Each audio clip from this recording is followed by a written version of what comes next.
C'est 23. Nouvelles technologies, univers numérique et innovation. Voici une tasse de tech avec Alain McKenna et Pascal Forget. Et bonjour tout le monde, bienvenue à un nouvel épisode d'une tasse de tech, la balado techno muy excelento. Je sais que c'est pas ça en espagnol, mais il fallait que ça rime, et ça c'est important. Alain McKenna ici avec Pascal Forget. Salut Pascal. Bonjour Alain, ton talent pour les langues m'émerveille toujours. T'as pas encore parlé de météo? Je suis une IA générative qui n'est juste pas une I ni une A, en fait. Je ne fais que générer du texte comme ça, de façon aléatoire. Humaine. T'es pas dans la langue de votre choix, exactement. C'est ça. Nos partenaires pour 2024 pour le podcast, merci de nous garder en vie, de nous faire manger, de nous permettre de vous partager notre enthousiasme pour tout ce qui est technologie techno. TELUS, Plan Hub, Hello Darwin. On accueille aussi Planet Hoster qui est avec nous depuis peu. L'épisode d'une tasse de tech est présenté par Hello Darwin. En plus d'être le Tinder pour trouver des fournisseurs pour les entreprises, Hello Darwin se spécialise dans l'obtention de subventions dans la transformation numérique de votre entreprise. Toutes les entreprises devraient se transformer numériquement. Hello Darwin est là pour vous aider. Si vous avez besoin d'aide financière pour vos projets de développement numérique et qui n'en a pas besoin, Hello Darwin va vous aider à trouver les subventions auxquelles vous avez droit au Québec, au Canada. Et si vous leur en faites la demande, peut-être même dans le monde, qui sait, je sais pas. Ils vont travailler avec vous pour les obtenir facilement pour avoir le soutien et les partenaires nécessaires. N'oubliez pas que c'est le Tinder des fournisseurs et des partenaires. Et n'hésitez pas à aller sur hellodarwin.com pour en savoir plus. Oui, et si vous êtes un peu plus avancé dans ce projet-là, on a aussi pour quelques épisodes un nouveau partenaire, Jovaco, avec qui on va parler tout à l'heure. On reçoit la grande patronne de Jovaco pour parler de bien des choses, mais entre autres choses, de la place des femmes dans le monde des technos, parce qu'on le sait, là, c'est le 8 mars qu'a lieu la Journée internationale du droit des femmes. Il faut le souligner à chaque année, c'est important de revenir là-dessus. Il y a beaucoup d'efforts qui sont faits dans le secteur technologique pour trouver cette égalité entre les hommes et les femmes. Et ce qui est le fun, dans la mesure où c'est positif, c'est que le Québec est en avance sur bien d'autres industries, bien d'autres marchés dans le monde, dans les technologies aussi. Et on va pouvoir en parler tout à l'heure avec Valérie Coutu. Valérie Coutu, oui, merci. Excuse-moi, j'ai tenté de trouver dans mon Google Docs pour trouver d'autres choses, mais effectivement. Non, je te comprends. Puis elle va nous donner des trucs pour attirer des gens, voilà. Des femmes entre autres, mais des gens de la diversité, des gens pour augmenter le bassin d'employés, puis avoir une meilleure force de travail pour mieux travailler dans le numérique. Je trouve ça super intéressant, les pistes qu'elles vont nous donner. Tout à l'heure, en 2 temps, parce que Jovaco est en soi une entreprise TI qui fournit des outils de rétention, entre autres, et de marketing aux entreprises qui veulent faire le virage numérique bien sûr. C'est ce que j'ai dit. Gros show, cette semaine. On a plusieurs trucs au programme. Je vais commencer par vous dire qu'on va en parler tout à l'heure parce qu'il vient d'être présenté, le nouveau MacBook Air à processeur M3. Est-ce que ça change? Est-ce que ça change la game? Oui, qui est probablement compatible avec un routeur Wi-Fi 7. Presque, parce qu'il y a Wi-Fi 6E, mais pas 7 encore. Je ne sais pas exactement à quel point ça fait une différence. Voilà, ça fait, je pense, une différence. On va parler de la fin des photos sans yeux rouges, la fin des photos avec des yeux rouges plutôt, comment obtenir des meilleurs résultats dans Google, comment on magasine grâce à l'intelligence artificielle dans Amazon. Évidemment, on reçoit Valérie Coutu, qui est présidente de Jovaco, dans quelques secondes. On a bien hâte.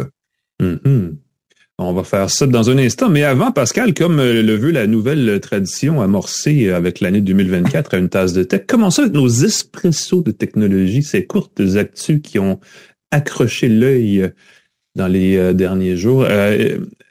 Celle-là, je t'avoue, j'ai hâte de voir parce que c'est assez niché, mais ça pourrait peut-être donner quelque chose de le fun au niveau grand public parce que la marque Red, on le sait, est extrêmement connue des professionnels de l'image, très prisée des amateurs de qualité dans l'image numérique. Et là, Nikon vient de mettre la main là-dessus. Je ne sais pas ce que ça va donner concrètement, en fait.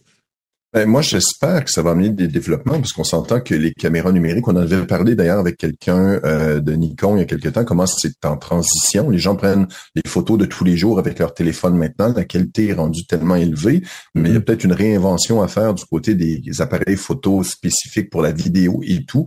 Red, c'est une compagnie qui fait des caméras compactes qui donnent des images de qualité cinéma. On peut filmer avec, entre autres, des objectifs de cinéma.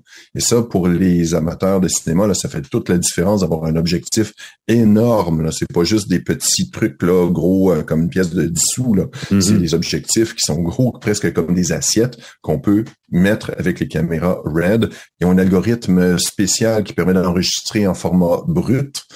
Donc, on peut traiter l'image, l'épurer, la nettoyer, changer la palette de couleurs très facilement.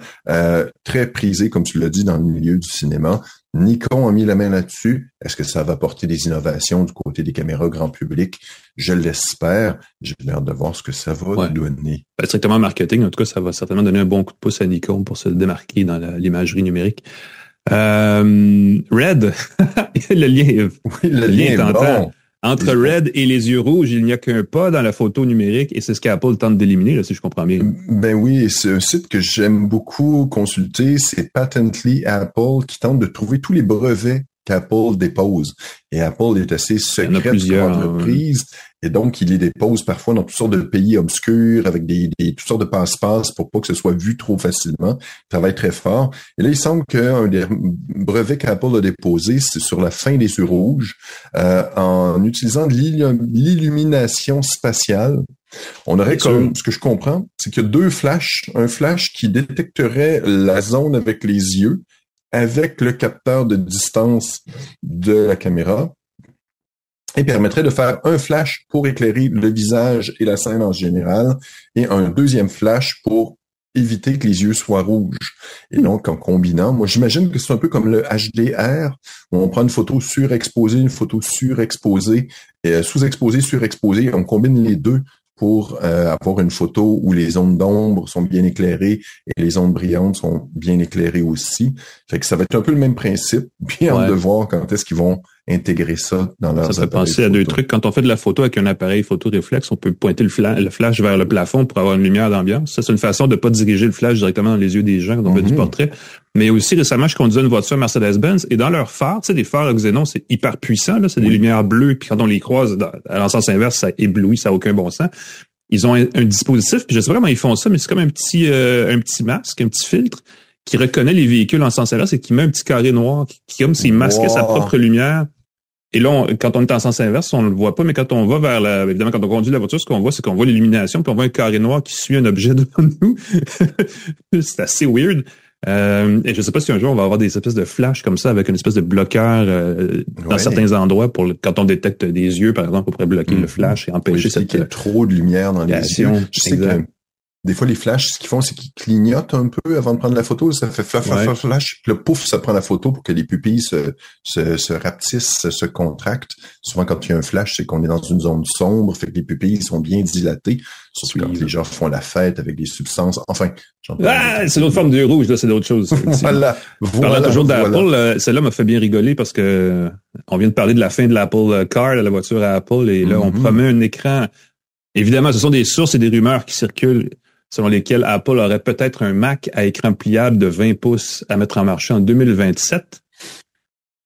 Ça nous laisse un peu de temps pour en parler. Quand même, on est quand même bien juste en 2024, mais parce que la folie des téléphones pliables, n'est-ce pas, continue sans cesse. Et il y a eu des rumeurs d'un iPhone pliable, et là, ce qu'on dit, c'est plus applicable. Je veux dire ceci, je pense que c'est plus pertinent de replier une tablette pour en faire un téléphone ou un ordinateur pour en faire un plus petit, tu sais, bloc-notes qu'un téléphone. Donc, je verrais la logique. Mais concrètement, l'application, je sais pas. Je sais qu'il y a une autre époque, le rêve des prototypes avant qu'on parle d'écran pliable pour vrai, là, c'est d'avoir des écrans enroulables où on tirait sur l'appareil et là, l'écran se déroulait pour être un peu plus large. Ça serait quelque chose pliable. Je suis un fan, moi. Il y a tout le temps un pli au milieu qui est dérangeant quelque part, même si on l'oublie quand on l'utilise. Moi, j'ai un gros doute que Apple va se lancer dans les appareils pliables. Avant de lancer un ordinateur pliable, ils vont lancer un téléphone pliable et je ne crois pas qu'Apple va se lancer là-dedans. C'est ma prédiction, Alain. Ben, ce qu'on voit des écrans pliables, c'est des écrans tactiles. Ça et là, on sait que les Mac ne sont pas tactiles. Donc, pas leurs écrans. Puis on n'est pas prêt d'en arriver à ça parce que chez Apple, ben, évidemment, ils disent ce qu'ils veulent, hein, mais bref, on n'est pas là. Et parlant d'écran tactile, pour finir notre espresso du matin, n'est-ce pas, qui s'en vient un peu allongé, pas ça, sans continuer trop dans le genou. Microsoft aurait des nouvelles tablettes et nouveaux ordinateurs Surface à dévoiler à la fin du mois de mars. La date que j'ai vue passer, c'est le 21 mars. 21 mars. Des appareils qui seraient animés dans le cas du portable, de l'ordinateur, par les nouveaux processeurs Core Ultra 9 d'Intel, entre autres, donc des super machines extrêmement puissantes, axées encore une fois sur l'intelligence artificielle, parce que c'est le buzz du moment, et une nouvelle Surface Pro qui serait animée, elle, par une architecture ARM, donc un processeur mobile de Qualcomm, je crois bien. Ce serait à vérifier. On sait que Microsoft, l'espace d'un instant, il y a quelques années, a développé ses propres puces, un peu à la façon d'Apple et de Google, là, pour sa Surface Pro X, qui était un prototype de la Surface du futur. Et ça pourrait être maintenant qu'on pourrait voir. Parce que là, on était rendu à la version 9. La X est sorti quelque part là-dedans. Est-ce qu'on va revenir? Est-ce qu'on va sauter le 10? Apple avait fait ça avec son iPhone X, d'ailleurs, son iPhone 10. Donc, à suivre, 21 mars, on va s'en reparler, ça pourrait être le fun. J'imagine, j'espère, je croise les doigts que Microsoft nous tienne au courant. Oui, et qu'on puisse vous en reparler. Ce matin, Alain, j'ai dit, oubliez pas, intelligence artificielle, laptop, c'est deux choses qui nous intéressent à de tech. Et voilà. Parlant de quoi, on va aller directement dans le cœur du sujet, Pascal, dans l'actualité de la semaine. On a 4 bonnes nouvelles qui s'en viennent. Il y en a une, le fun, en tout cas, au moins dans le thème, mais on va vous dire, il y en a plus qu'une. Bien sûr. Mais avant ça, on va vous présenter notre partenaire des actualités, InfoBref, que vous connaissez sans doute à force de m'entendre vous en parler, j'espère. Et je vais pas vous embêter avec ça, mais si vous ne connaissez pas, allez visiter infobref.com. C'est un site web, évidemment, qui vous donne accès à une infolettre, parce que c'est vraiment une infolettre qui tombe dans votre inbox tous les matins et qui, en 2, 3, 4 minutes, vous donne le condensé de l'actualité de la journée sans vous embêter, sans vous en beurrer épais sur l'angle, l'opinion, la vie, la chronique et tout ça. C'est vraiment du factuel pur jus. Ça permet de bien partir la journée, de savoir quoi dire après ça, au coin de la machine à café au bureau. C'est gratuit, allez visiter ça, infobref.com, une belle infolettre, ça vaut la peine d'être lu et consulté, évidemment, rapidement sur son mobile. Et voilà. Ça continue d'évoluer, cette histoire d'intelligence artificielle chez Google qui a eu du bon et du moins bon avec Gemini et qui là s'attaque maintenant au clickbait qui je vais dire ça en passant sont toujours aussi présents sur Facebook, hein, donc c'est pas un problème qui est en train de disparaître, ça, ce problème de clickbait là. Ben, au moins, il y a un pas qui est fait. Google a annoncé des nouvelles politiques contre le spam et les clickbait générés par l'intelligence artificielle. Il y a déjà des appâts à clics créés par les humains, des titres scandaleux, des trucs comme « Cette mise à jour pourrait-elle tuer votre ordinateur » ou « Outlook peut donner aux pirates un accès direct à notre ordinateur à cause de cette faille informatique. » Tu sais, des titres qui font peur, là, puis voici vos données. Oui, il y a des spécialistes de ces choses là qui existent également au Québec, effectivement. Exactement. On connaît ce genre de site-là, mais là, c'était généré jusqu'à présent par des humains qui devaient faire preuve d'imagination, qui devaient prendre des pauses, qui devaient manger. Et là, maintenant, ça peut être généré très, très facilement. Les titres épeurants, du contenu douteux, rempli de liens, puis de contenu jugé pertinent par le moteur de recherche, effectivement. Et voilà, pour appâter les moteurs de recherche, Google devait au départ mettre en valeur le contenu de qualité parce que c'était basé sur le principe des recherches universitaires où quand une recherche était citée par beaucoup d'auteurs, c'était habituellement signe de sa qualité. Sauf qu'avec le web, il y a des petits malins qui se sont rendus compte qu'en créant toutes sortes de pages qui pointent vers ma page, on peut déjouer le système. Ben oui. Et voilà, ça truquait le système. Et là, Google, avec une vague énorme. Entre autres, écoute, des messages nécrologiques qui annoncent le décès de personnes bien vivantes. Puis là, c'est propagé partout. Puis là, tu cliques. Puis là, tu as de l'argent. Puis si tu es en haut des résultats de Google, là, ça peut être des sommes très, très, très importantes. Si ton site est bien monétisé avec des publicités, tu peux faire vite, là, des gens, c'est des 10 000, des 20 000, des 100 000 $ en un mois pour des sites bidons comme ça. Fait que les 3 nouvelles politiques de Google, ils vont faire attention à l'achat de noms de domaines échus qui pourraient profiter de la notoriété pour relayer du contenu douteux. Pascal Forget vient à l'échéance, pascalforget.com vient à échéance, quelqu'un le prend, met de la pub là-dessus, pointe vers d'autres sites. L'abus de multiplication de contenu, la création de pages uniquement pour gonfler les résultats. Des fois, je le vois là, créer 50 pages qui parlent de marketing pour mon entreprise, pour la faire monter donc ils vont détecter ça et devraient limiter ça. Et surtout, l'abus de réputation d'un site. Et là, j'ai pensé à l'affaire Patrick White qui a ébranlé récemment le Québec, quand un site avec une bonne réputation propose et publie du contenu douteux qui est généré par d'autres sites. Donc, tu laisses, je sais pas moi, un casino en ligne publier du contenu sur ton site pour pointer vers des sites douteux. Là, ils vont couper ce site-là. Fait que Patrick... Faut faire attention à ceux qui... oui, mais il n'était pas le ça. seul. Il y avait d'autres gens qui étaient aussi, par ailleurs, journalistes dans des grands médias qui faisaient la même chose, mais eux se sont plus juste fait un petit peu taper sur les doigts. Fait que je trouve oui, mais je trouve ça dommage parce que Patrick White, en raison de son poste à l'université, je trouve que c'est un manque de jugement. Je me permets de le dire publiquement, là, la personne n'est pas une mauvaise personne, mais je trouve qu'il y a un gros manque de jugement comme ça d'avoir, compte tenu de sa réputation et d'un prof de communication, de partager des liens douteux sur son site, c'était pas une bonne idée. Effectivement, les liens douteux sont douteux pour une raison. T'as bien raison. Voilà. Du côté positif des choses, il s'est passé quelque chose de le fun cette semaine. En fait, la semaine dernière, mais là, ça a vraiment fait jaser cette semaine parce que les gens commençaient plus à en parler. Il y a un nouveau téléphone lancé par la compagnie, la marque anglaise Nothing, qui est une marque britannique. C'est rare, hein, des marques anglaises de produits électroniques, et c'en est une qui, semble-t-il, fait plutôt bien, là, et qui a présenté cette semaine son Phone 2A. Qui est une version bon marché de son Phone 2 dont on a parlé avant Noël, qui est un beau téléphone Android qui a comme particularité d'avoir des glyphes qui sont en fait un jeu de petites bandes lumineuses à l'endos qui permet de faire des alertes visuelles de façon originale et personnalisable pour en tout cas plein de raisons, et qui a aussi une interface logicielle assez le fun sur Android, qui est Android 13 à ce moment-là. Et là, ce qu'on vient de présenter, c'est un Nothing Phone 2A à un prix ridicule, c'est 400 $ américains. Il y a une version de base à 350 $ américains. Ça revient à moins de 400, c'est 470 $ ou moins le canadien pour un téléphone Android, qui dans ce cas-ci a Android 14, donc la plus récente version du système de Google. On dit de Nothing que c'est une marque qui a vendu 2 700 000 appareils au cours de la dernière année et demie à peu près, et qui a généré plus d'un demi-milliard de dollars américains en revenus. Donc c'est une marque qui va plutôt bien qu'elle reste relativement modeste en termes de chiffres. Là, ils se vendent des centaines de millions d'appareils dans une année. Donc, c'est pas tout à fait ça. Mais ce qu'on présente du côté de Nothing, c'est on se présente comme une marque qui se veut grand public, mais en anglais, ils ont un mot qui est le fun, qui est tech savvy. Donc, qui s'adresse aux gens qui savent c'est quoi Android et qui savent c'est quoi un téléphone et qui n'ont pas besoin de cette espèce de on vous prend par la main et on vous mène vers vos applications patente à gosse. Et ça marche plutôt bien. En fait, tout le monde l'essaie, cette carte-là là, dans le marketing, mais ils essaient de se présenter comme le Apple des téléphones Android, avec des appareils qui sont soignés, une approche très minimaliste, et ainsi de suite. Ça, vous en faites ce que vous voulez, évidemment, parce que c'est ça, c'est pas mal tout le monde s'essaye à ces jeux-là. Le téléphone Nothing 2A est livré de base, a quand même une fiche technique minimaliste, vu que c'est un appareil qui se veut bon marché. La principale particularité qui est le fun, c'est qu'on remplace les métaux, l'aluminium et tout ça par du plastique et des matériaux recyclés.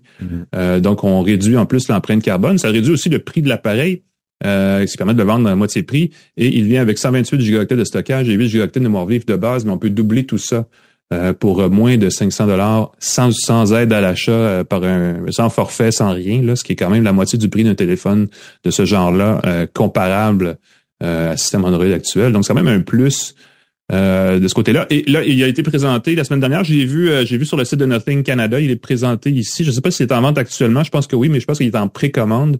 On vient de le mettre en marché en Inde, surtout parce que là-bas, c'est un marché qui est vraiment plus sensible au prix des téléphones. D'ailleurs, Apple a beaucoup de misère à vendre son iPhone là-bas parce que justement, les acheteurs cherchent des produits très, très, très bon marché, beaucoup plus qu'ici. Et on pense que Nothing peut se faire une niche là-bas. On va les contacter, on va essayer de voir si on peut avoir l'appareil pour vous en parler, mais de savoir que ça existe, pour ceux qui se magasinent un téléphone, c'est peut-être pertinent parce que c'est pas mal moins cher que le téléphone Android comparable.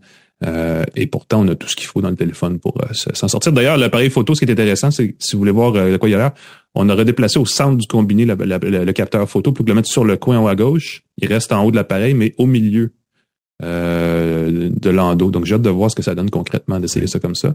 Mais je trouvais ça intéressant. Ça veut dire que, et là, Pascal, je suis désolé de te le dire, mais ça confirme un peu la popularité des photos et des vidéos à la verticale. Ben oui. Non, pourquoi j'ai dit oui? Non, c'est mal. C'est dit. C'est mal, Alain. Mais bon.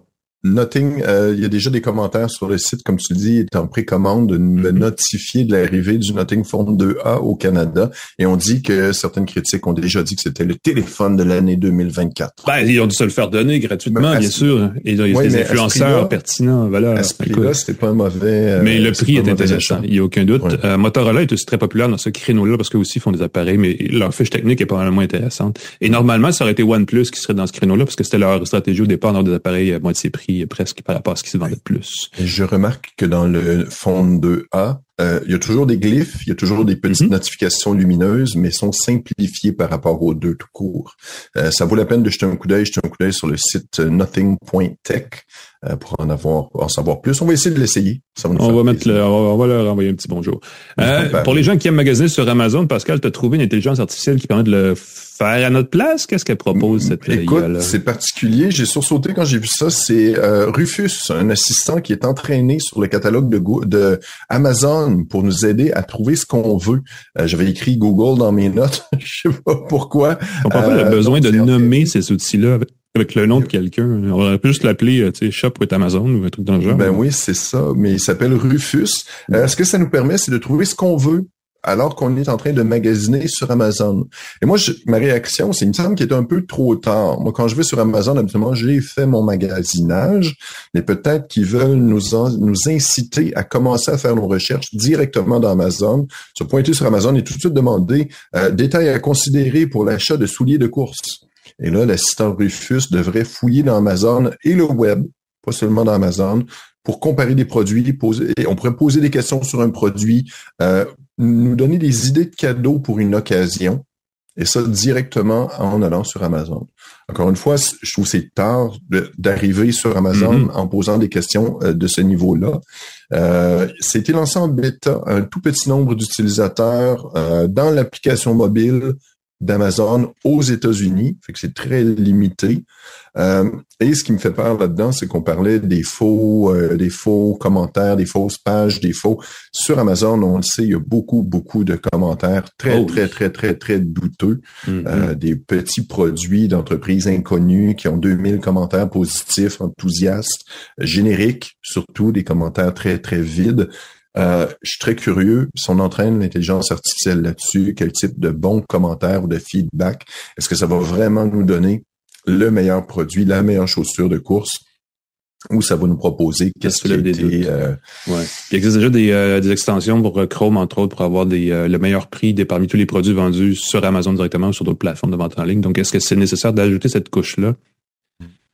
Ouais. Ça soulève ma question, mais ça peut être curieux, intéressant ou intriguant de voir ce que propose cet outil. Évidemment, si c'était un outil qui nous trouvait ce que tu as besoin quand t'en as besoin, paf, ça serait cool, puis avoir confiance dans un outil comme ça, parce que c'est ceux qui n'aiment pas magasiner, ben oui. C'est ça, t'as même pas besoin de le demander, il te l'envoie. Ça serait ça, c'est l'étape suivante, le prédictif. C'est ça. Mais ça, c'était le but des assistants Amazon. Le but, c'était de pouvoir dire, hey, j'ai besoin de papier de toilette, et là, le papier de toilette arrivait. Exact. C'est pas rendu là. Étrangement, les gens se gardent une petite gêne à commander de vive voix des objets. Dans la marque, sans rien, effectivement. Bon point. Les gens qui ont un iPhone ou un iPad ont peut-être remarqué qu'Apple a lancé la version 17.4 du système d'exploitation de ces deux produits mobiles plus tôt cette semaine. C'est pas assez rare qu'on fait des nouvelles sur des mises à jour comme ça, de logiciels qui sont en principe mineurs, mais ça là est quand même assez intéressante parce qu'il y a plusieurs nouveautés qui nous concernent peut-être un petit peu moins ici, mais qui pourraient s'en venir ici bientôt, parce que c'est la réponse d'Apple à la législation européenne, la fameuse loi là sur les marchés numériques, le Digital Markets Act, qui se veut une façon de forcer Apple à ouvrir ses appareils, son iPhone spécifiquement, à des boutiques d'applications. Il y a d'autres façons de facturer qui ne passent pas par les outils d'Apple.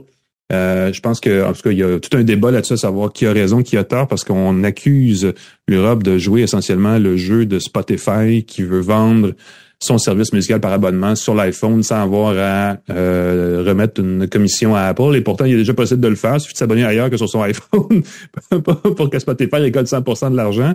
Le problème de Spotify, c'est pas tant l'argent qui rentre que l'argent qui sort, parce qu'il donne très peu d'argent aux artistes. Mais ça, clairement, étrangement, ils en parlent pas de ça, eux, là-dessus. Une loi comme ça qui serait le fun, ça serait effectivement qu'on crée cette espèce d'interopérabilité, des espèces de plateformes agnostiques où on dit c'est une plateforme logicielle, matérielle, transactionnel, appelez ça comme vous voulez, que toutes ces couches-là soient universelles l'une entre l'autre, ça serait magique, mais qu'à la fin de la journée, les créateurs de contenu soient ceux qui sont payés, non pas les outils transactionnels, parce qu'Apple, ça prend une cote, le développeur, ça prend une cote, tout le monde, ça prend une cote, puis l'artiste ou le créateur à l'autre bout ne prend qu'une fraction de ce qui lui revient. Pourtant, c'est lui qui a créé toute la patente, la chanson, ou vous voyez ça comme vous voulez. Il y a aussi Epic Games qui doit être content de cette loi-là parce qu'ils voulaient avoir leur propre App Store pour vendre leurs propres trucs. Fortnite n'existe pas sur iPhone, peut-être à cause de ce 30% qu'Apple prend sur tous les montants d'argent qui transigent dans leurs applications. Et on le sait que Fortnite, il y a beaucoup de joueurs qui achètent du contenu dans Fortnite. Et ça aurait été pour Epic une façon de donner de l'argent à Apple sans qu'Apple fasse rien. Donc, clairement, il y avait une chicane là aussi. Et on pense que Microsoft se prépare avec sa propre boutique d'applications pour vendre ses outils de bureautique, mais aussi ses jeux. Parce que c'est maintenant ils ont un méchant catalogue avec Activision Blizzard et Xbox. Ce serait une façon pour eux de faire tout ça sans avoir à remettre de l'argent à Apple. Donc, tout ça est inclus dans iOS 17.4 qui offre l'option aux gens de choisir leur nouveau... donc, des différentes sources pour leurs applications, mais aussi de choisir le navigateur par défaut. Parce que l'autre partie de la loi en Europe, c'est qu'on a un peu comme c'était... Je me rappelle plus exactement, parce qu'à l'époque, j'étais moins là-dessus, mais Microsoft s'est fait chicaner à une certaine époque où Internet Explorer était le navigateur par défaut au début d'Internet, disons ça comme ça. Et là, c'est un peu la même chose qui se passe avec Safari sur iPhone. On dit il faut que vous laissiez l'utilisateur choisir son navigateur par défaut. Et là, cette fenêtre surgissante apparaît.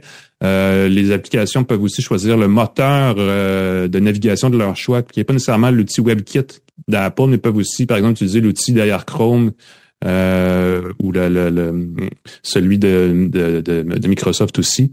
Il y a une douzaine d'options de navigateurs alternatifs qui sont proposés dès qu'on ouvre l'iPhone en Europe, basés sur les plus populaires sur l'App Store. Donc, peut-être DuckDuckGo, des trucs comme ça qui font plus attention à la vie privée, puis ainsi de suite.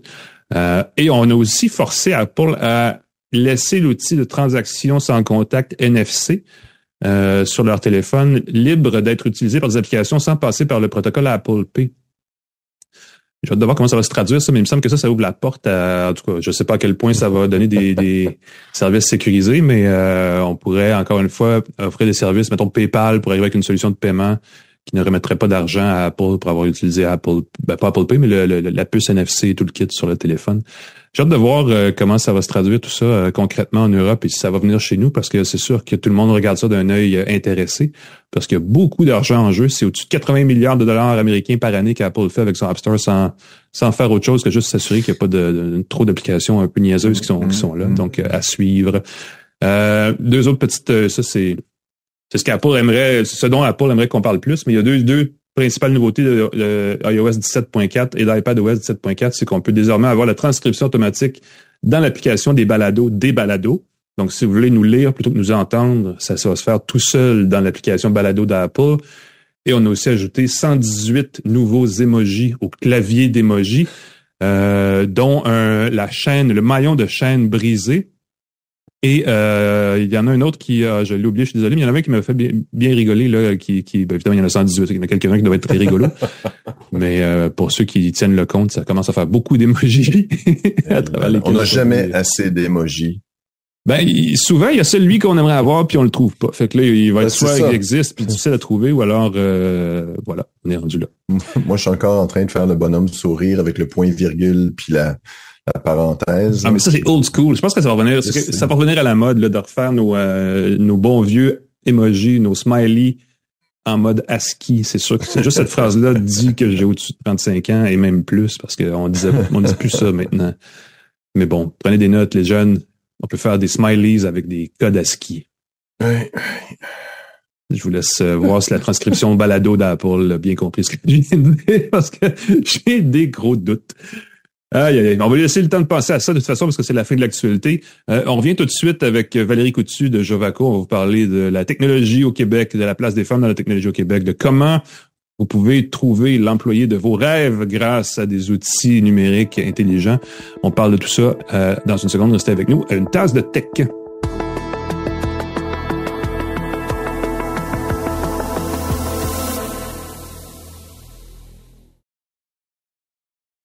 De retour à Une tasse de tech avec Alain McKenna et Pascal Forget. Bienvenue à Une tasse de tech. Vous savez, c'est une journée spéciale ce vendredi 8 mars. En fait, comme chaque 8 mars à chaque année, il faut le souligner, c'est la journée internationale du droit des femmes. Et c'est plate parce que c'est juste une journée et c'est la journée où tout d'un coup, tout converge pour discuter de l'équité professionnelle à tous les niveaux sociaux, de la diversité dans le milieu de travail, à la maison, partout ailleurs. Mais en fait, ça devrait être une priorité de tous les instants d'être inclusif, d'être égalitaire et ainsi de suite. On a la chance cette année à Une tasse de tech d'en parler avec des gens qui font preuve, mon Dieu, je cherche l'adjectif de pionnier parce que pioneership en anglais, c'est ce que j'utiliserais. Je sais pas c'est quoi l'équivalent en français de ce mot-là, mais qui sont peut-être un petit peu à l'avant-garde de ça. Des jeunes entreprises de Montréal qui s'appelle Jovaco, qui est une entreprise technologique. Ça vient nous chercher, ça vient nous rejoindre. Et la présidente de Jovaco, c'est Mme Valérie Coutu qui est avec nous. Bonjour Valérie. Bonjour Alain.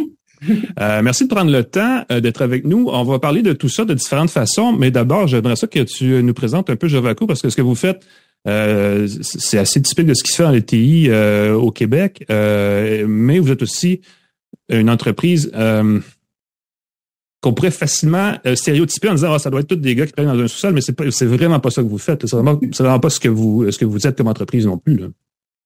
Exact. Donc, Jovaco, on est une entreprise qui se spécialise dans l'implantation des solutions de gestion ERP et CRM. Donc, ERP va aller aider les entreprises à automatiser tous les processus d'affaires qui tournent autour des finances, évidemment, mais aussi qui peut toucher les ressources humaines, dans certains milieux, la fabrication, la distribution. Nous, on se spécialise plus spécifiquement avec les entreprises qui gèrent par projet, des entreprises de services professionnels, entre autres.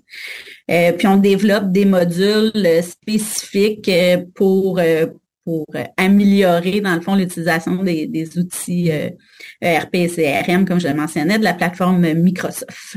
Mm-hmm. Puis, vous êtes une entreprise typique d'une PME, vous êtes une cinquantaine d'employés, je pense. Et ce qui est intéressant, c'est quand on parle souvent d'équité salariale et tout le reste dans le milieu du travail, vous avez une bonne représentation en femmes au sein de votre entreprise, là.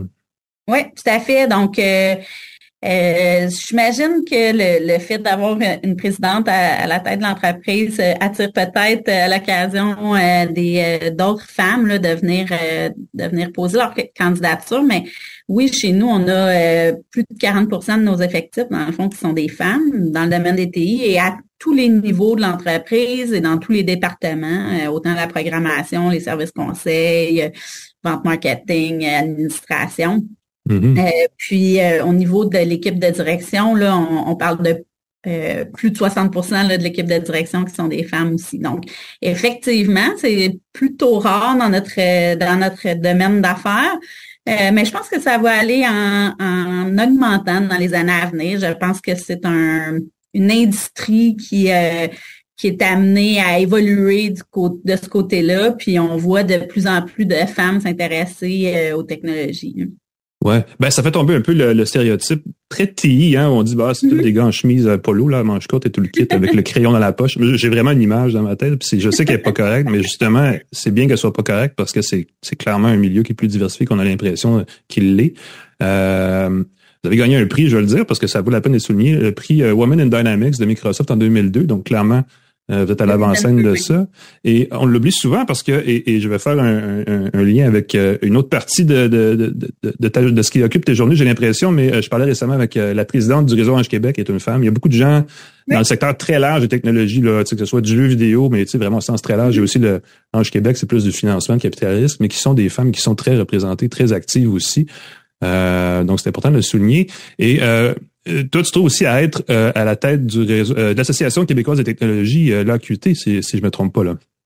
C'est ça, présidente du conseil d'administration depuis peu, là, depuis cette année. Donc, c'est effectivement une association qui regroupe beaucoup d'entreprises en technologie, qui est un réseau qui permet au PDG, mais aussi à plusieurs personnes là, au sein de ces organisations-là d'échanger, de se côtoyer, de discuter des meilleures pratiques, puis de bien représenter l'industrie aussi.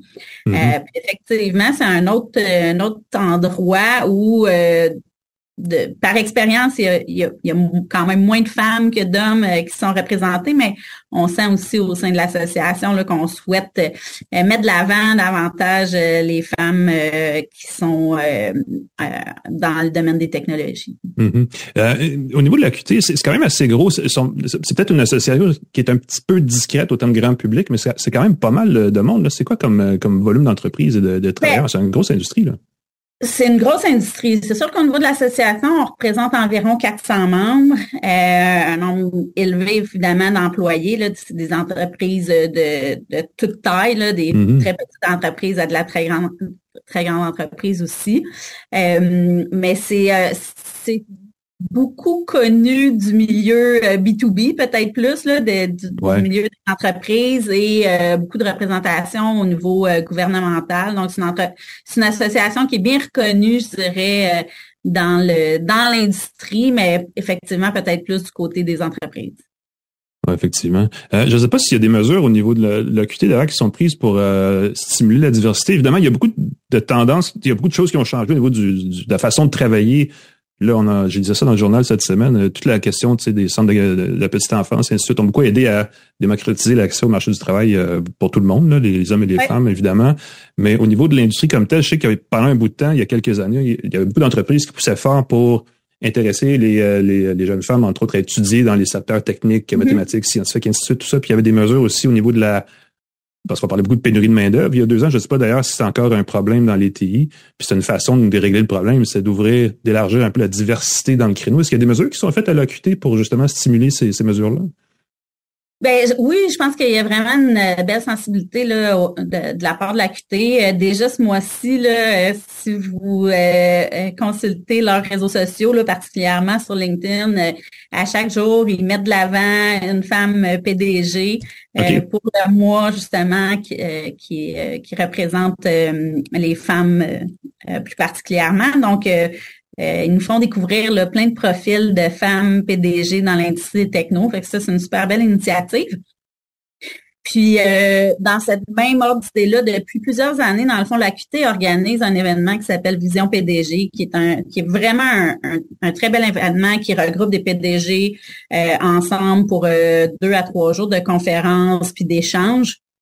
Puis dans le cadre de cet événement-là, depuis quelques années, là, ils vont favoriser les inscriptions pour les femmes. Ils vont offrir soit des bourses pour réduire le coût, encourager les femmes là, à venir participer à cet événement-là, qui était jadis très représenté par une majorité d'hommes. Mais je dirais de plus en plus, on voit que le nombre de femmes qui participent augmente. Je pense que c'est aussi en lien avec l'évolution qui se fait dans l'industrie actuellement.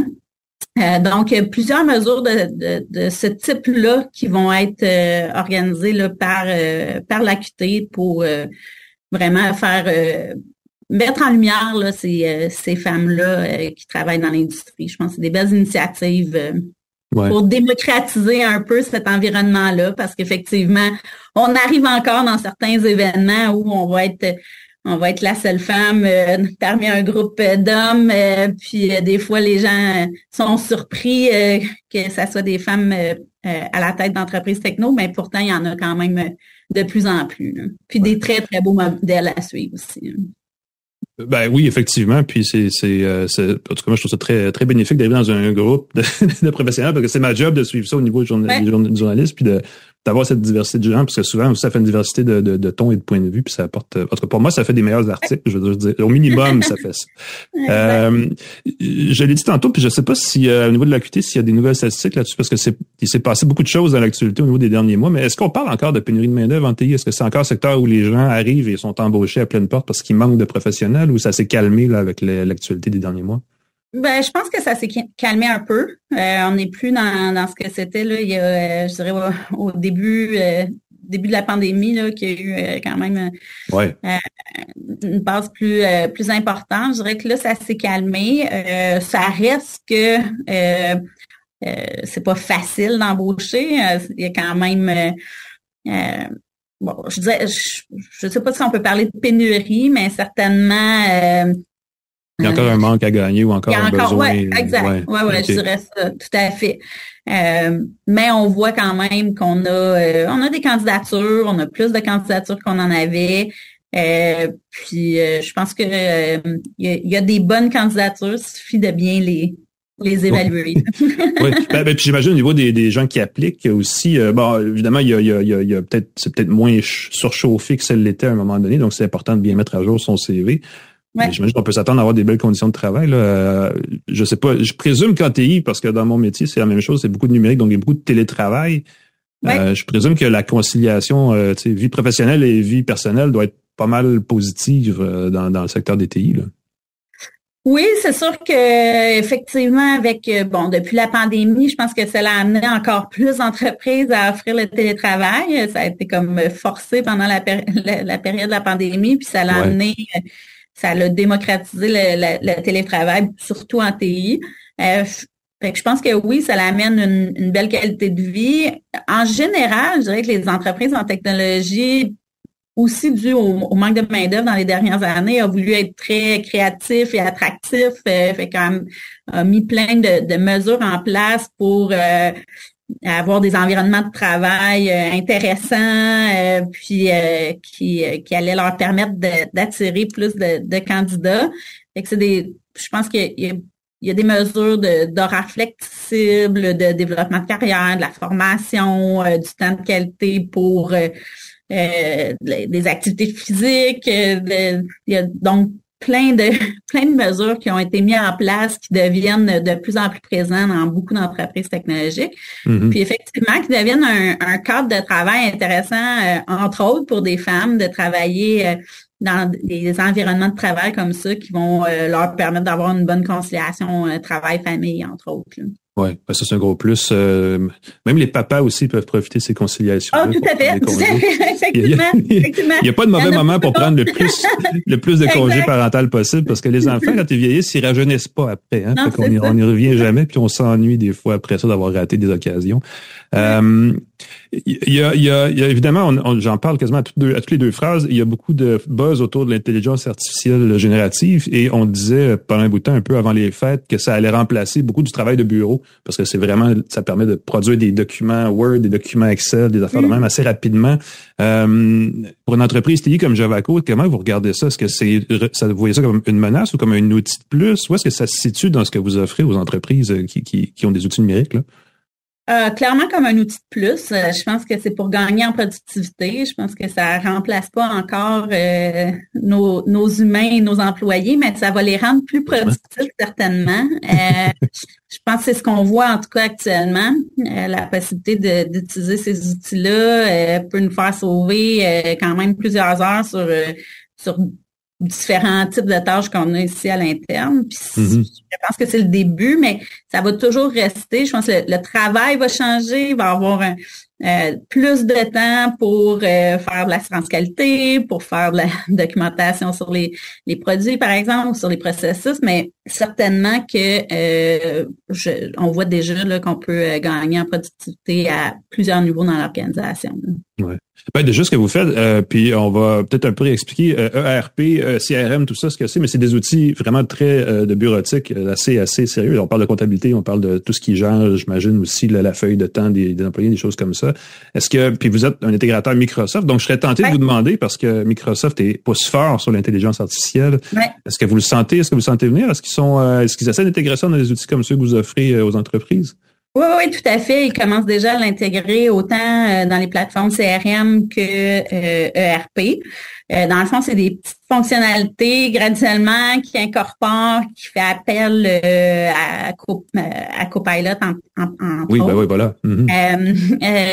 Puis ce n'est que le début et Microsoft, dans les conférences avec les partenaires, entre autres, s'intéresse beaucoup à aller chercher des idées sur ce qui pourrait automatiser et faire en intégrant plus d'intelligence artificielle dans leurs applications, là, qui va donner encore plus de valeur aux entreprises d'utiliser leurs produits à eux.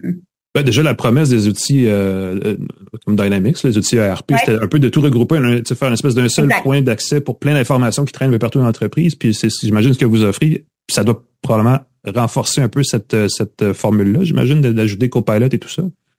Ben c'est ça, tu sais, c'est sûr que je pense quand les entreprises optent pour des applications de Microsoft, à la fin, c'est que déjà, à l'intérieur de leur entreprise, ils ont plusieurs autres applications de Microsoft. Donc, ils sont pas juste ERP, CRM, mais ils vont utiliser Microsoft 365, la suite Office, les outils de collaboration. Donc, à la fin, c'est d'aller chercher vraiment tout le stack Microsoft ou les différentes plateformes de Microsoft, les intégrer ensemble et tirer profit de toute la recherche et développement qui est fait pour faire évoluer leurs applications, mais aussi les outils d'intelligence d'affaires, d'intelligence artificielle. C'est drôle parce que j'ai mis la barre à un certain niveau en termes de, tu sais, c'est quoi l'intelligence artificielle et quand est-ce que ça va avoir vraiment un impact concret. Je me dis, le jour où mon rapport d'impôt va se faire tout seul, là, on va avoir atteint un niveau, tu sais, mais on n'est pas encore là, donc ça prend encore des outils qu'on peut utiliser, qu'un humain va avoir besoin d'utiliser pour arriver à fournir des documents ou des choses comme ça qui sont, j'imagine, plus cruciaux en entreprise encore que pour des particuliers, là. Oui, tout à fait. Puis, je pense que en tout cas, personnellement ou dans notre vision de nous chez Javaco, c'est surtout d'arriver à augmenter la productivité. Je pense que avec la pénurie de main-d'œuvre, avec l'augmentation des coûts, on va être capable d'en faire plus avec moins. Fait que je pense que c'est là qu'il y a un gain. Donc, d'aller chercher ces gains-là de productivité qui vont avoir un impact chez nos clients, puis même chez Javaco. Quelqu'un disait, c'est quelqu'un chez Microsoft quand il parlait de copilote en entreprise, c'est que ça aidait à la prise de décision. Donc, les gens qui veulent avoir une espèce de vue d'ensemble de leur entreprise peuvent plus rapidement voir le data, mais voir aussi un résumé de la donnée faite par ces outils-là, ces algorithmes-là, et avoir un meilleur conseil sur comment, où se trouve la croissance, où se trouvent justement les choses améliorées, puis ainsi de suite. Est-ce que c'est un peu ça que vous voyez de votre côté?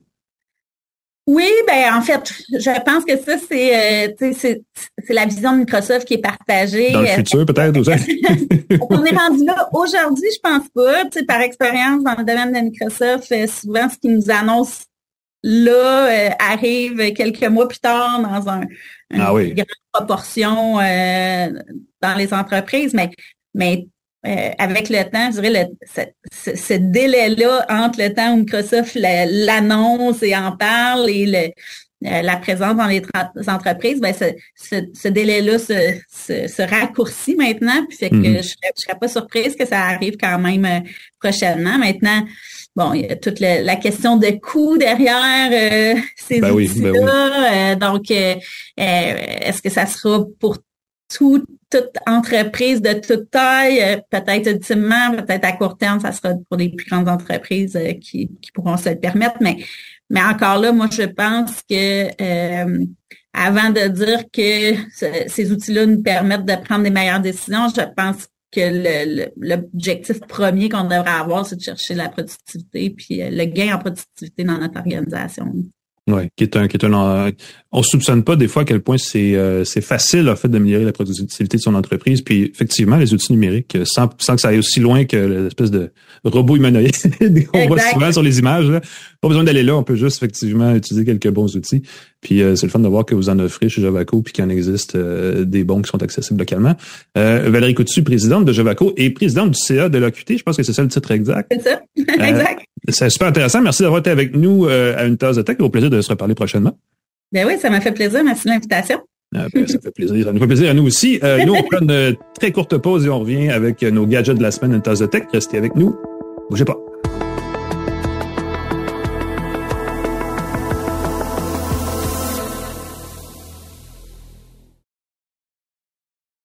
De retour à Une tasse de tech avec Alain McKenna et Pascal Forget. Et re-bienvenue à Une tasse de tech. On va vous parler de nouveaux gadgets pas mal cool. On va faire une chose assez intéressante. On va vous donner en grande primeur une nouvelle choc sur l'état du site web de Pascal Forget qui a non seulement son café dans la tasse Planet Toaster, c'est pour ceux qui nous regardent sur YouTube ou sur Facebook, vous pouvez en témoigner. Mais Pascal, tu as aussi officiellement depuis une affaire d'une minute ou deux, ton site web chez Planet Toaster qui est notre partenaire à Une tasse de tech. Donc, c'est quand même pas rien. Ben oui, pendant qu'on enregistrait, mon transfert se faisait. J'ai demandé l'aide des techniciens de Planet Hoster qui ont fait ça de main de maître. J'ai donné mes identifiants, ils ont tout transféré mon site. Ça a pris quelques minutes, vraiment, vraiment le fun. Ils m'ont guidé tout au long. Ils me tenaient au courant. Ils m'ont envoyé un lien pour valider que mon site était bien à mon goût. Et ils m'ont dit, ben, quand t'es prêt, on transfère. Et en quelques secondes plus tard, j'ai rafraîchi et mon site était maintenant hébergé par Planet Hoster. Je vais pas couper les autres services que j'utilisais. J'ai vraiment, vraiment hâte. J'ai pas eu à transférer, j'ai pas eu à installer WordPress, j'ai pas eu à faire. La gestion des courriels a été prise en compte, donc automatiquement, mon courriel continue d'être envoyé et reçu. J'utilise Gmail pour le faire. Et vraiment, vraiment, là, beau déménagement.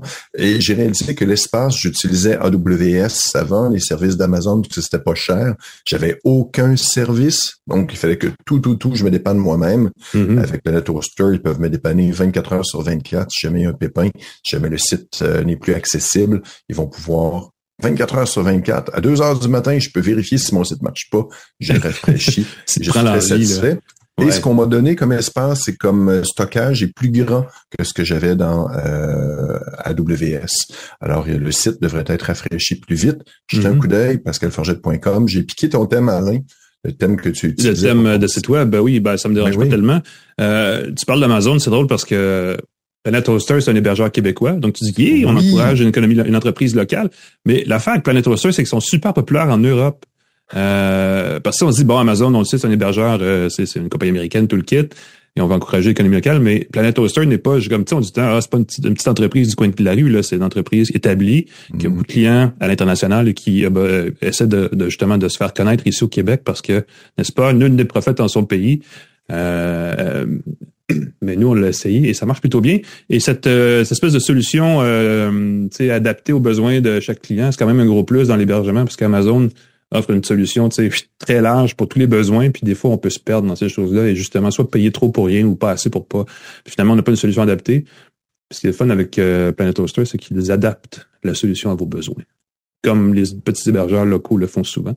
Donc, il faut les remercier, les féliciter et on les salue en passant.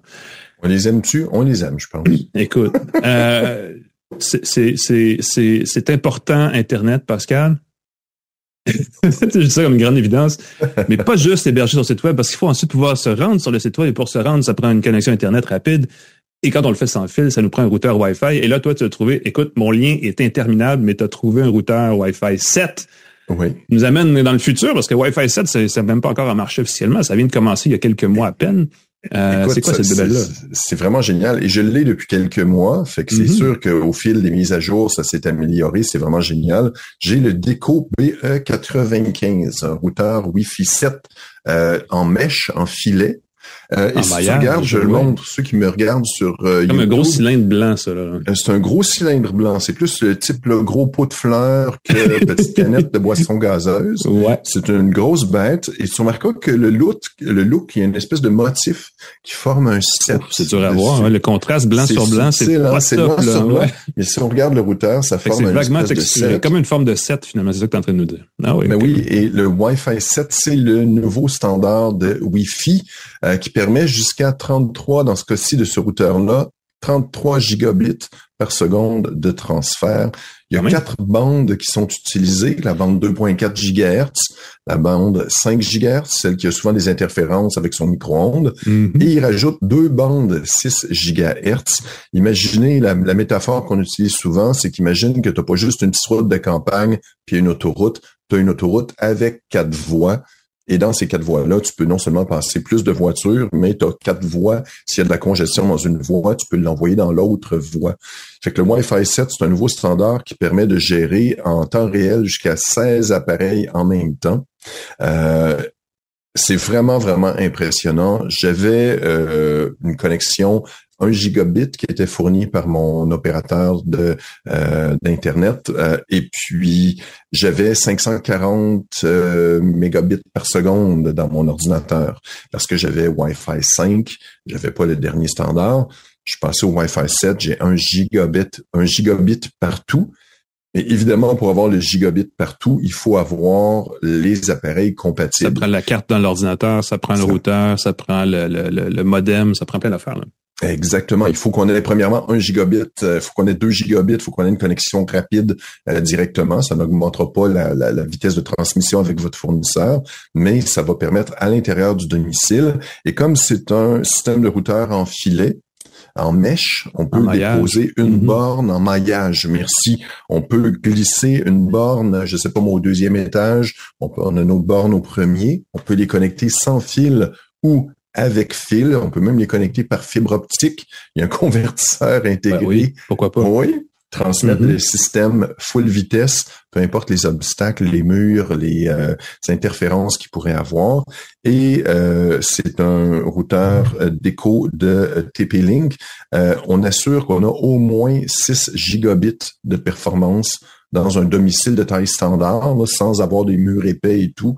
On a sans fil au moins 6 gigabits de transmission. Ça, c'est des films en 8K en simultané partout sur vos téléviseurs. Oui, tout à fait. Cool, et quand tu es à côté du routeur, tu as 10 gigabits. Là. Wow. Sauf que si tu t'éloignes un peu, évidemment, la qualité de la transmission va toujours diminuer avec la distance.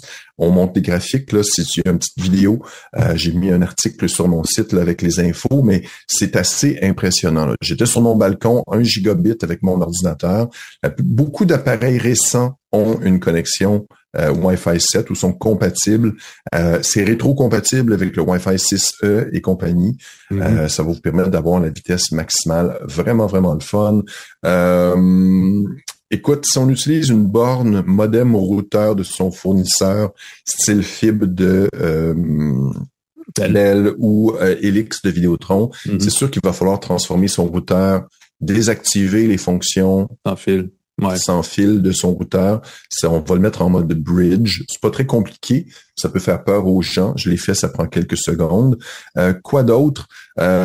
Écoute, je suis très enthousiaste de l'application Deco qui contrôle ton routeur. On peut brancher une clé USB dedans, s'en servir comme serveur de fichiers. Ça, c'est assez classique sur les routeurs haut de gamme. L'endroit, option le fun, on a parlé de VPN. On peut, si on a un VPN, NordVPN ou Surfshark, on peut entrer ses identifiants de NordVPN ou Surfshark directement dans son routeur. Et donc, toute sa maison, tout son domicile va pouvoir accéder à du contenu géolocalisé ou être protégé, tout simplement. C'est une protection en partant, oui. Puis c'est quelque chose qui était compliqué parce que la seule option avant, c'était fallait soi-même remettre un firmware sur un routeur de marque X. C'est un paquet de troubles, effectivement, donc de pouvoir le faire de façon intégrée. Directement, à même des protocoles OpenVPN là, qui sont des protocoles qu'on peut mettre le profil de VPN de son choix, que ce soit peu importe. C'est ça, dans ce cas-ci, j'ai vu NordVPN, Surfshark, ça se peut qu'il y ait d'autres fournisseurs qui soient offerts, évidemment, mais ça, c'est très, très le fun pour ceux qui veulent que toutes les connexions de son domicile soient protégées ou géolocalisées ailleurs. Là où ça fait mal, c'est que c'est une nouvelle technologie, c'est un routeur extrêmement puissant, extrêmement performant. Il coûte 1200 $ américains. Eh boy, j'avais pas vu le prix. Autour de 1650 Canadiens. Quand j'ai vu le prix, moi-même, j'ai sursauté. Eh ben, écoute, c'est un ordinateur personnel complet, là. C'est toute une solution qu'on peut acheter avec 1600 $. Oui, donc, je trouve que c'est un achat pour un domicile, là. Si tu es tout seul à la maison, peut-être que tu peux profiter d'un routeur beaucoup, beaucoup moins coûteux Wi-Fi 6 un petit bout de temps. Mais si vous êtes à l'affût des nouvelles technologies, TP-Link au sein d'un modem, un routeur, excusez-moi, qui est seulement en une pièce, avec des antennes et tout, il n'est pas en filet, il n'est pas maillé, mais c'est quand même une grosse somme. J'ai vu qu'il était en solde à 1400 $ sur Amazon. Jette un coup d'œil. Je sais pas ce que Rufus en dirait. Ça, si tu as un immeuble multilogement et tu veux inclure l'Internet, tu prends une grosse connexion de fibre optique, tu mets ça au bout, et là, tu mets des petits des répéteurs, des bandes satellites à ce réseau en maillage qui, s'il part à 6 gigabits, tout le monde a une bonne connexion, et là, tu découpes le prix en petits morceaux et tout le monde paye pas cher pour une bonne connexion. Donc ça, c'est une solution, effectivement. Vous avez une grande famille à la maison qui stream beaucoup dans toutes ses chambres. 3 enfants et plus, je peux vous en parler, ça congestionne rapidement une connexion de qualité moindre, donc Mais c'est vrai que c'est cher pour un routeur. C'est très cher. Déjà 200 $ à une époque, c'était beaucoup, là, 1600, c'est vraiment 1600, on est vraiment dans le gros prix.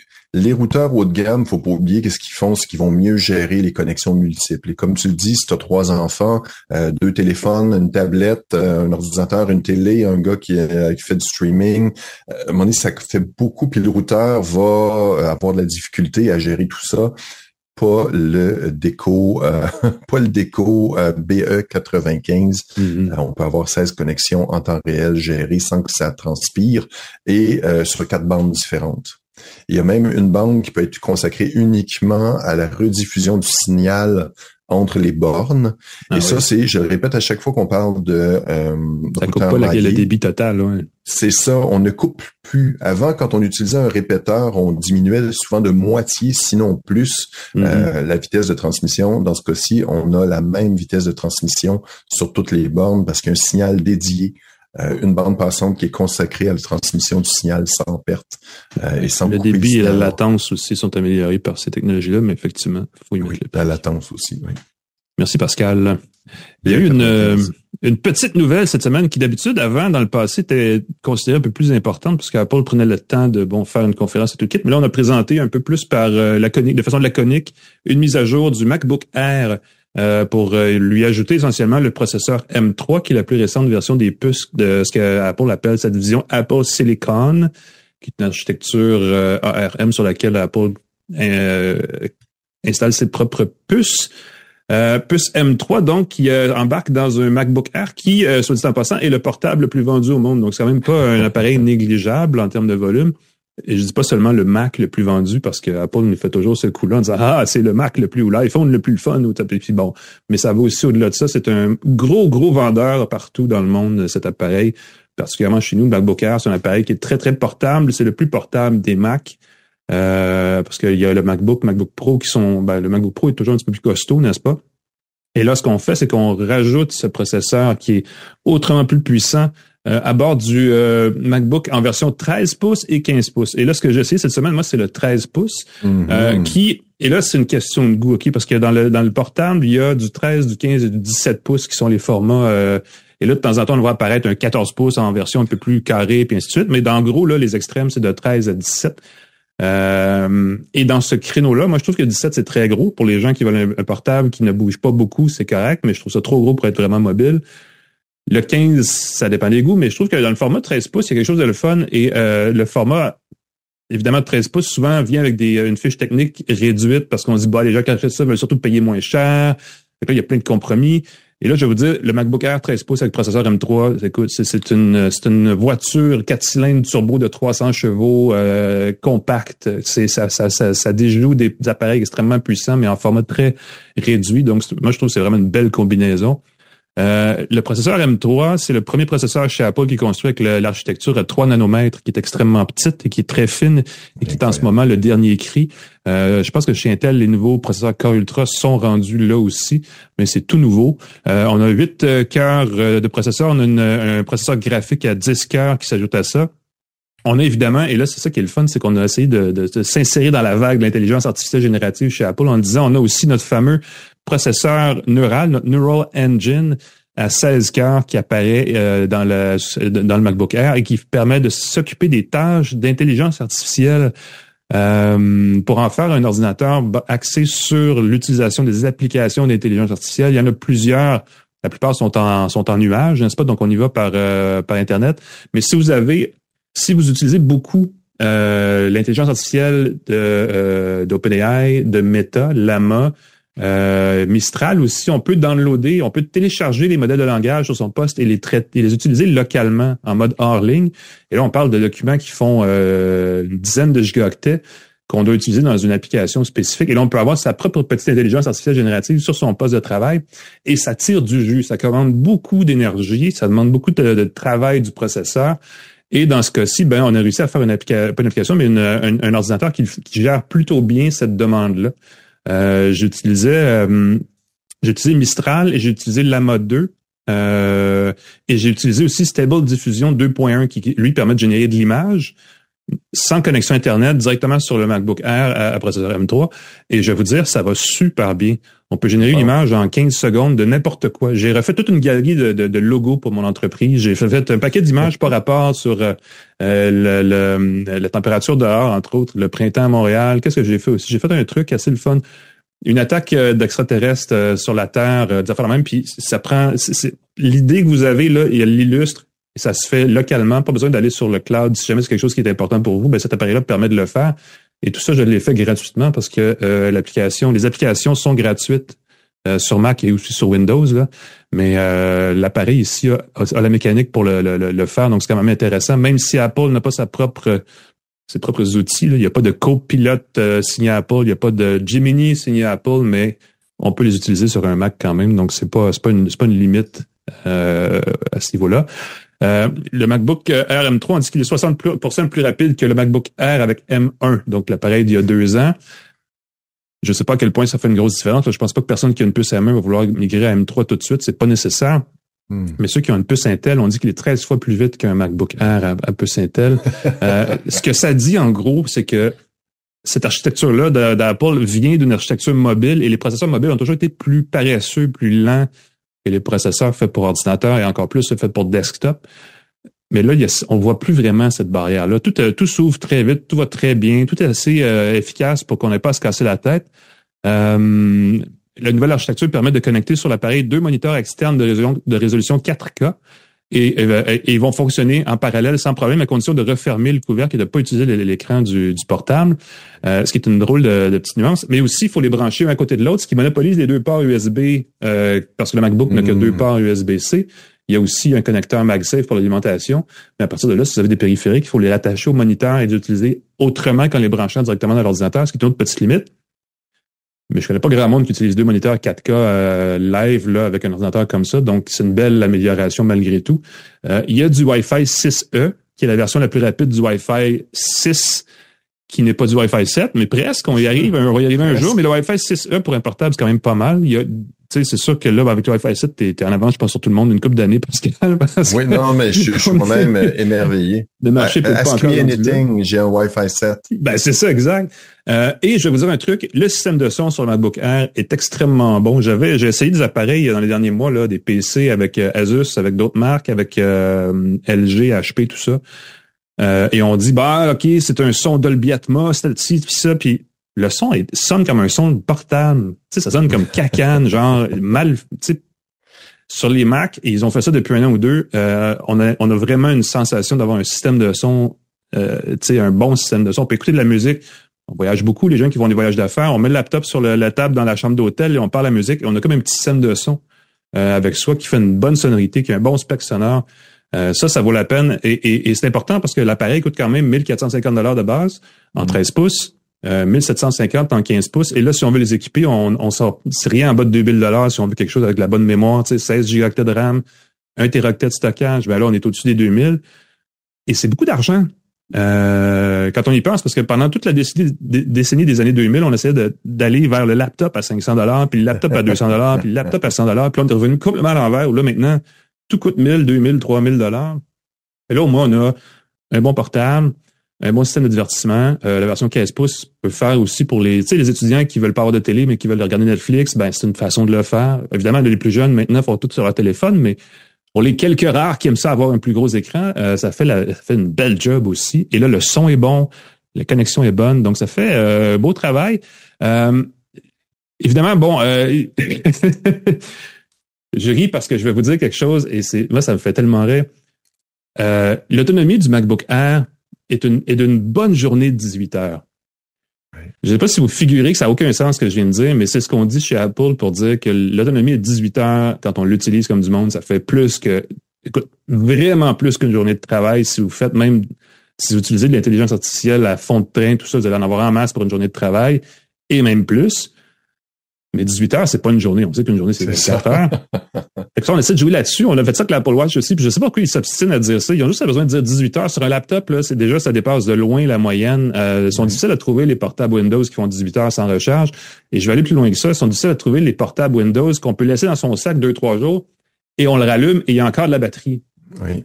Et ça, le MacBook Air le fait depuis des années, il le fait encore très bien. On peut le laisser, tu sais, c'est les gens qui travaillent mobile, laissent dans le sac, arrivent à la maison, passent la fin de semaine à faire autre chose, et le lundi matin, il y a encore de la batterie dans leur portable. Et ça, c'est un élément, et je comprends pas pourquoi chez Intel et chez Microsoft, on n'a pas réglé ce problème-là. Déjà, parce que c'est un gros différenciateur à l'avantage des Mac et c'est toujours un gros plus, effectivement. Apple continue de vendre le MacBook Air à puce M2 à prix moindre. Je pense qu'il est 1300 $ canadiens. Il est 1000 $ américains. J'ai pas vu le prix canadien, mais il est un petit peu moins cher. Donc, pour ceux qui cherchent un Mac un peu moins cher, il y a cette option-là. Un truc que j'ai pas dit, parce que ça aussi, c'est peut-être à la limite cocasse, c'est qu'Apple continue de pousser en disant on peut faire du jeu vidéo de presque de console, mais comme PC sur Mac.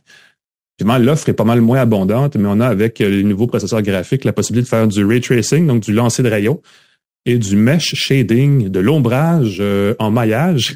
On n'a pas encore officiellement traduit ces termes-là, mais on peut le faire par accélération matérielle, donc pas besoin de... Ça va plus vite, en gros. Et c'est très instantané quand on le voit, quand il y a des démonstrations de situations d'environnement numérique immersif où on le fait avec et sans ray tracing, entre autres choses. Les ombrages, les reflets, les choses comme ça sur des surfaces lisses, ça ajoute une belle dimension. C'est purement esthétique, ça va pas changer vos vies, mais on est rendu à ce stade où ce genre d'ordinateur-là permet de le faire. Et je vais ajouter à ceci, puis ça va finir mon topo un peu. Évidemment, le processeur M3 n'a qu'une seule vitesse et c'est la pédale au fond, même si on le débranche, même en mode mobile. On le voit souvent, le Mac le fait aussi. Quand on le débranche, la luminosité de l'écran se réduit un peu. Mais souvent, en arrière-plan aussi, il y a plein d'affaires qui vont beaucoup moins vite tout d'un coup. Du côté de Windows, là, c'est toujours le cas.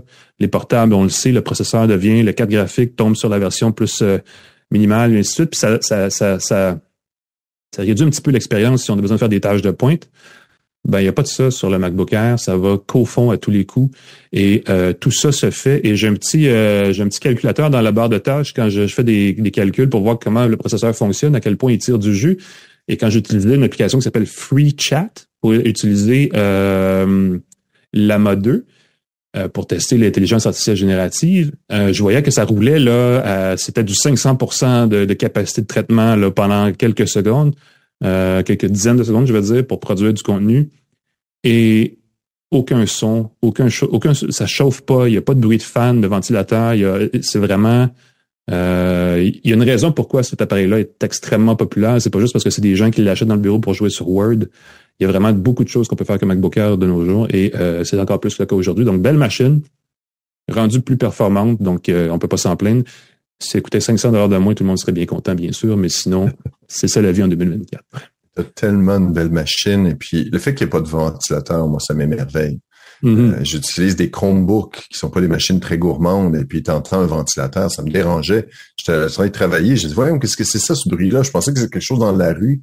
Je me rendais compte que c'était mon Chromebook qui faisait du bruit et puis tu disais oui, puis quand le ventilateur il passe parce que ça pousse de l'air chaud, donc il fait chaud, tu sais, dans le sens que si tu le laisses dans ton sac puis la fan en part, ça arrive des fois sur certains modèles. Oui. Il fait chaud dans ton sac. Ça n'a pas de sens. Ouais. Et le ça draine la batterie.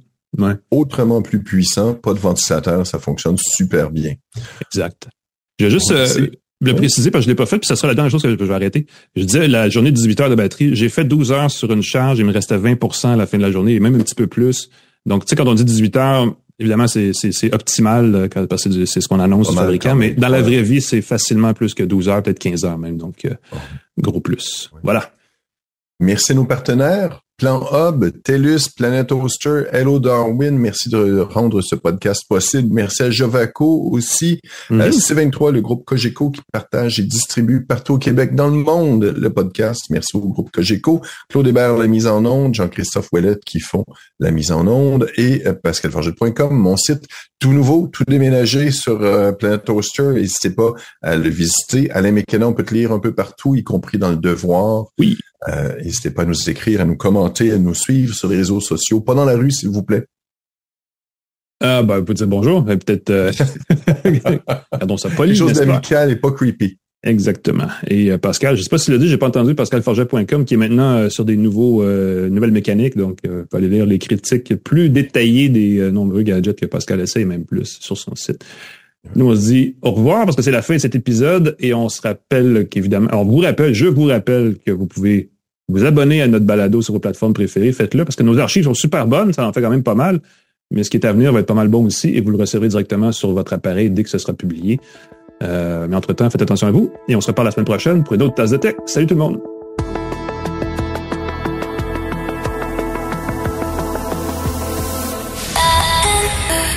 C'est 23.